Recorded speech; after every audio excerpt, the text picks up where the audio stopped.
வணக்கம் நண்பர்களே. நம்ம வீட்டில் சாதாரணமாக கிடைக்கும் முள்ளங்கி சாம்பார், கூட்டு, பரோட்டோ, சாலட், ஜூஸ் என்ற பல வகைகளில் சாப்பிட்றோம்.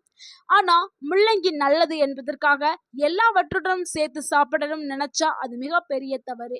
ஏன்னா சில உணவுகளுடன் முள்ளங்கியை சேர்த்து சாப்பிட்டால் அது உயிருக்கே ஆபத்தை கூட விளைவிக்கும்.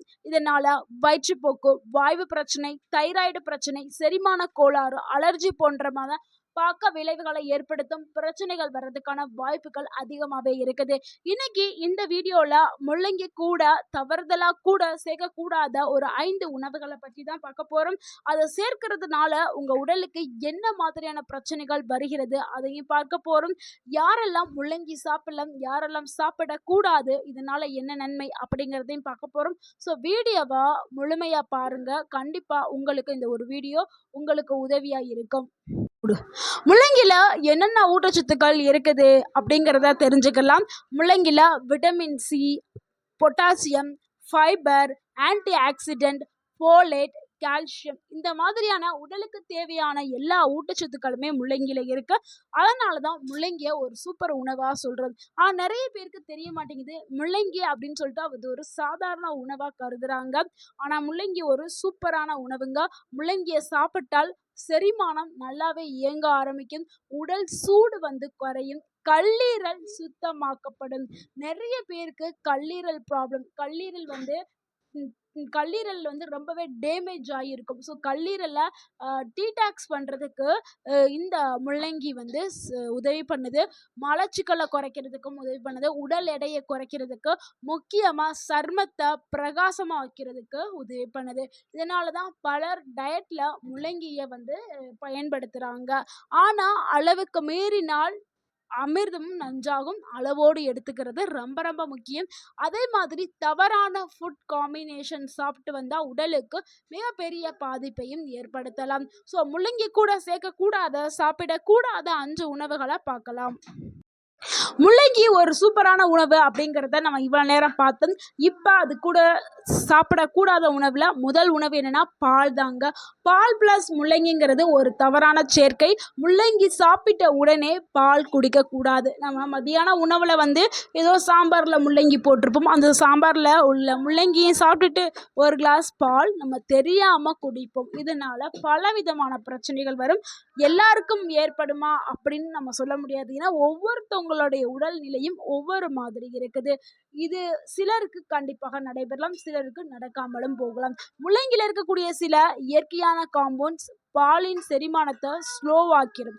இதனால் என்ன ஆகும்னா வயிற்றில் வீக்கம், வாய்வு, இன்டைஜஷன், ஸ்கின் அலர்ஜி, அசிடிட்டி போன்ற பிரச்சனைகள் எல்லாமே வரும். சிலருக்கு சருமத்தில் அரிப்பு கூட வரலாம்.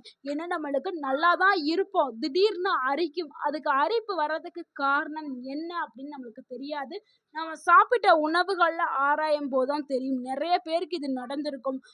நம்ம இதுன்னு தெரியாமல் இருந்திருப்போம். முக்கியமாக சிறு குழந்தைகள்லாம் மத்தியானம் சாப்பிட்ருப்பாங்க. முள்ளங்கியில் நீங்கள் சாம்பார் போட்டிருப்பீங்க, பொரியல் பண்ணியிருப்பீங்க, கூட்டு செஞ்சு கொடுத்துருப்பீங்க. அடுத்து தூக்கம் வருதுன்னு சொல்லிட்டு பால் கேட்பாங்க, பாலையும் குடிச்சிருவாங்க. அவங்களுக்கு செரிமான பிரச்சனை ஏற்படுத்தி விட்டுரும். முக்கியமாக குழந்தைகளுக்கெல்லாம் இந்த ஒரு காம்பினேஷன் இனிமேல் கொடுக்கவே செய்யாதீங்க. முள்ளங்கி சாப்பிட்டதுக்கு பிறகு குறைந்தது 2 மணி நேரம் கழிச்சு தான் பால் குடிக்கணும். அப்போ தான் அது சரியான முறை. இல்லைன்னா இது மாதிரியான பிரச்சனைகள் நிறையவே வரும். டைஜஷன் ப்ராப்ளம் வந்துடும், ஸ்கின் அலர்ஜி வந்துடும். ஸோ அதை பார்த்துக்கிறேங்க. அடுத்து 2வது தவறான சேர்க்கை என்னன்னா வெள்ளரிக்காய் ப்ளஸ் முள்ளங்கி. எல்லாரும் என்ன நினைப்பீங்க? வெள்ளரிக்காய் ஒரு சூப்பரான உணவு, முள்ளங்கியும் ஒரு சூப்பரான உணவு, 2யும் சேர்த்து சாப்பிட்டால் ஒன்றுமே ஆகாது. ஏன்னா இதுவும் நீர்ச்சத்து நிறைந்த காய்கறி, இதுவும் நீர்ச்சத்து நிறைந்த காய்கறி அப்படின்னு நினச்சிட்டு எல்லாருமே இதை 2யுமே சாலடில் சேர்த்து சாப்பிட்றாங்க. இது ஒரு வழக்கமாகவே வச்சுருக்காங்க. ஆனால் இது ஒரு நல்ல காம்பினேஷனே கிடையாது. நியூட்ரிஷன்ஸு ஃபுல்லாக உங்கள் உடலும் உறிஞ்சிக்காது. வெள்ளரிக்காய் இருக்கக்கூடிய அஸ்கார்பெட் ஆக்சைட்ஸ் அந்த அஸ்கார்பெட் ஆக்சைடு என்ன பண்ணுதுன்னா விட்டமின் சியை உறிஞ்சுறத குறைக்க செய்யும். ஸோ வெள்ளரிக்காயில் இருக்கக்கூடியது அந்த பொருள் முள்ளங்கியில் உள்ள சத்தை குறைச்சிடும். முள்ளங்கியில் விட்டமின் சி அதிகமாகவே இருக்குது. அதனுடைய பெனிஃபிட் நம்மளுக்கு முழுமையாக கிடைக்காது. இது ஒரு பிரச்சனை. அடுத்து வந்து இம்யூனிட் பவரை குறைச்சிரும், நியூட்ரிஷன்ஸ் உறிஞ்சுறது எல்லாத்தையுமே குறைச்சிரும். அதனால் ரெண்டையும் ஒரே நேரத்தில் சாப்பிட்றத கண்டிப்பாக தவிர்க்கணும், வேறு வேறு நேரத்தில் தான் சாப்பிடணும். அடுத்து நம்ம மூணாவதாக பார்க்கக்கூடிய ஒரு உணவு என்னென்னா ஆரஞ்சு, முள்ளங்கி, எலுமிச்சை, முள்ளங்கி போன்ற சிட்ரஸ் ஃப்ரூட். என்னென்ன சிட்ரஸ் ஃப்ரூட் இருக்கோ, எலுமிச்சை, நார்த்தங்காய், ஆரஞ்சு, இந்த மாதிரியான பழங்கள் கூட முள்ளங்கி சாப்பிட்றது. அதாவது முள்ளங்கி சாப்பிட்டதுக்கப்புறம் நம்ம யதார்த்தமாக நம்மளுக்கே தெரியாது, மதியானம் ஏதோ ஒரு முள்ளங்கி கூட்டு வச்சு சாப்பாடு சாப்பிட்ருப்போம், அடுத்து ஒரு பழத்தை சாப்பிடுவோம். இது நம்ம தெரியாமல் செய்யக்கூடிய ஒரு தவறு தான். சாப்பிடுவோம், ஆனால் அது நம்மளுக்கு உடலில் வந்து பிரச்சனைகளை ஏற்படுத்தும். இதனால தான் வருது அப்படிங்கிறது நம்மளுக்கு தெரியாது. அதனால தான் இந்த ஒரு வீடியோ நம்ம போட்டிருக்கோம். முள்ளங்கி சாப்பிட்ட உடனே ஆசிட் நிறைந்த அந்த பழங்களை சாப்பிட்டோன்னே சிலருக்கு வயிற்றில் வந்து இரிட்டேஷன் அதிகமாக இருக்கலாம். முக்கியமாக கேஸ்ட்ரிக் ப்ராப்ளம் இருக்கிறவங்க, அல்சர் பிரச்சனை இருக்கிறவங்க, அசிடிட்டி பிரச்சனை இருக்கிறவங்க கண்டிப்பாக இந்த ஒரு காம்பினேஷனை தவிர்க்கணும். அவங்கெல்லாம் இந்த காம்பினேஷன் எடுக்கும்போது பிரச்சனை வந்து இன்னமும் அதிகமாகவே ஆகும். அந்த பிரச்சனை அதிகமாகும் போது ஏற்படக்கூடிய அறிகுறிகள் என்னென்னா, வயிற்றில் எரிச்சல் ஏற்படும், மார்பு பகுதிகளில் எரிச்சல் ஏற்படும், வாந்தி வர்ற மாதிரியான ஒரு உணர்வு ஏற்பட்டுக்கிட்டே இருக்கும். ஸோ அதனால தான் பாதுகாப்பான வழிங்கிறது ரொம்ப ரொம்ப முக்கியம். உணவுகளை நம்ம பாதுகாப்பாக சாப்பிட்றது நம்ம உடலுக்கு நல்லது. முள்ளங்கி சாப்பிட்ட பிறகு 1லேருந்து 2 மணி நேரம் கழித்து தான் நீங்கள் சிட்ரஸ் பழங்களை எடுத்துக்கொள்ள வேண்டும். அடுத்து நம்ம 4ஆவதாக பார்க்கக்கூடிய ஒரு தவறான சேர்க்கையை பார்த்துடலாம். தேநீர் ப்ளஸ் முள்ளங்கிங்க. பலரும் காலை நேரத்தில் முள்ளங்கி சேர்த்த பரோட்டா சாப்பிடுவாங்க, அதாவது முள்ளங்கி பரோட்டா அது சாப்பிடுவாங்க. அது கூடவே டீ காப்பியோ குடிப்பாங்க நிறைய பேர். இது செரிமானத்திற்கு நல்லதே கிடையாது. ஏன்னா டீயில் இருக்கக்கூடிய டேனின் முள்ளங்கியில் இருக்கக்கூடிய நியூட்ரிஷன்ஸை வந்து உறிஞ்சுறதுக்கு பாதிப்பை ஏற்படுத்தும். முள்ளங்கி கூட நீங்கள் டீயை எடுத்துக்கிட்டிங்கன்னா உங்களுக்கு என்ன பிரச்சனை ஏற்படும்னா, மலச்சிக்கல் பிரச்சனை ஏற்படும், வாய்வு தொல்லை, வயிற்றில் வீக்கம், இந்த மாதிரியான ஃப்ளோட்டிங் ப்ராப்ளம் ஏற்படும், கேஸ் ட்ரபிள் ப்ராப்ளமும் வரலாம். சரியான முறை என்னென்னா, டீ குடிக்கணும்னா குறைந்தது டீ குடிச்சிருங்க ஃபஸ்ட்டு. அதுக்கப்புறம் ஒரு 45 நிமிடம் கேப் விட்டுட்டு நீங்கள் முள்ளங்கியில் சமைத்த உணவுகளை நீங்கள் எடுத்துக்கிறலாம். ஸோ இதுதான் சரியான முறை. எப்போவுமே கொஞ்சம் கேப் விட்டு எடுக்கிறது தான் ரொம்ப ரொம்ப நல்லது. அடுத்து 5ஆவதாக பார்க்கக்கூடிய ஒரு தவறான காம்பினேஷன் என்னென்னா, அதிக எண்ணெய் உணவுகள் கூட முள்ளங்கி எடுத்துக்கிறது.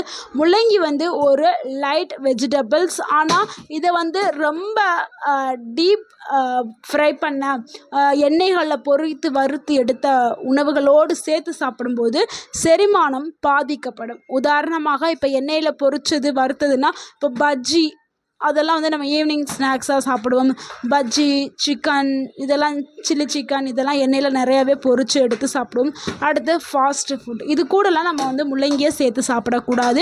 அப்படி நீங்கள் சேர்த்து சாப்பிட்டீங்கன்னா கேஸ் ப்ராப்ளம் வரும், ஸ்டொமக் அப்செட் ஆயிரும், ஹெவினஸ், அசிடிட்டி ஏற்படும். ஸோ இது எல்லாமே ஏற்பட்டு உங்கள் உடலுக்கு ஆபத்தை ஏற்படுத்தும். முள்ளங்கியை யாரெல்லாம் தவிர்க்கலாம் அப்படிங்கிறத பார்த்துடலாம். அதில் முதலாவது தைராய்டு பேஷண்ட் தாங்க. முள்ளங்கியில் கொய்ஸ்ட்ரோஜான் அப்படின்னு சொல்லக்கூடிய ஒரு காம்பவுண்ட் இருக்குது. அதனால் அதிகமாக ராவாக யாருமே சாப்பிடக்கூடாது. தைராய்டு ஃபங்க்ஷனை பாதிக்கிறதுக்கு வாய்ப்புகள் இருக்குது.